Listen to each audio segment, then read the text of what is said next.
We're about to dive into a wild story about how a single awful insult didn't actually end a waiter's career.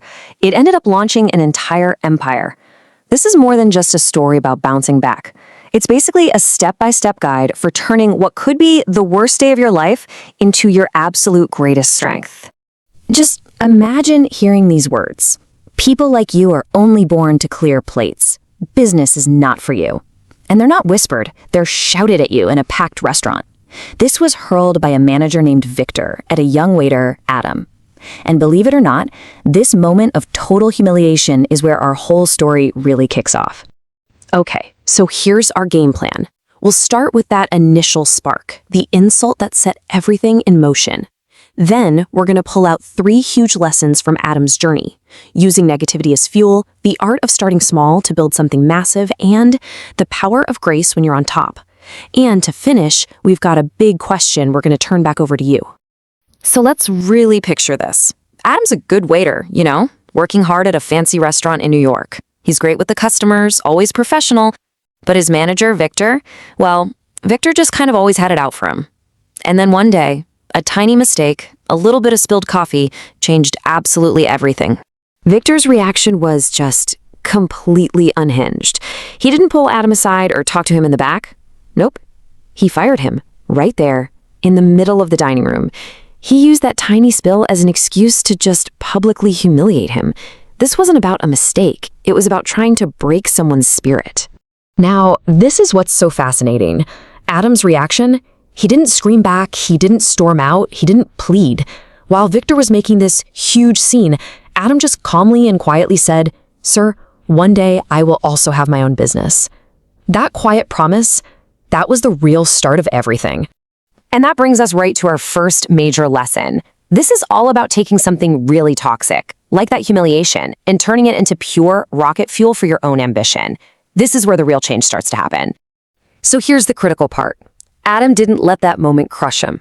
Instead, he took all that hurt and anger and channeled it into one single mission. He had only one thing in his heart: prove them wrong. That thought became his compass, his motivation for every single thing he did from that day forward.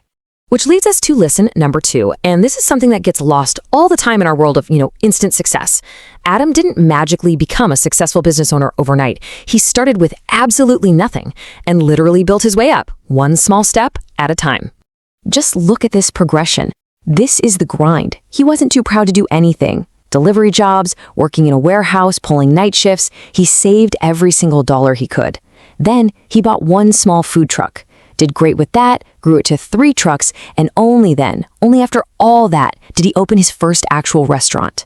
Every step built on the last one. And let's be really clear here. This was not an overnight thing. The journey from being a fired waiter to a restaurant owner took 5 years. That's 5 years of relentless work, of staying focused on that one single goal: prove them wrong. Okay, let's fast forward. 5 years have passed. Adam's doing great. He owns a bunch of successful restaurants, and this is where the story comes full circle in a way you just can't make up. This is probably the most powerful lesson of all. So one afternoon, a man comes into one of Adam's new, upscale restaurants for an interview for a waiter position. Adam happens to be there, and he sees the applicant's face. Can you guess who it is? It's Victor. Just let this sink in for a second. The roles haven't just flipped, they are completely inverted. The waiter is now the boss, and the manager who fired him, he's now the one sitting there hoping for a job. It's the kind of thing you see in a movie, but this was Adam's reality.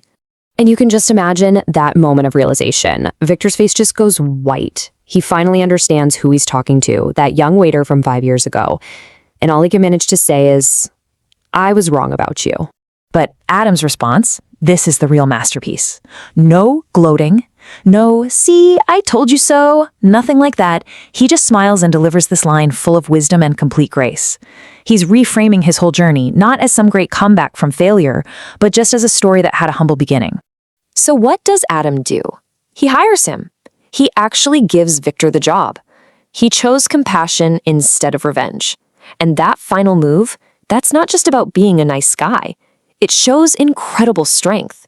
It proves that Adam is so confident and secure in who he's become that he doesn't need to rub it in. He didn't just build a successful business, he built a character that was bigger than any grudge.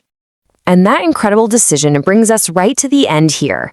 Adam's story is an amazing blueprint for turning a negative into a positive, but it leaves us with one really deep question that we all have to ask ourselves. So really think about this. If you were Adam in that exact position, after everything you went through, with all that power in your hands, what would you have done? Would you give Victor the job, or would you turn him away? It's a question that says a lot about who we are when we finally get everything we've worked for.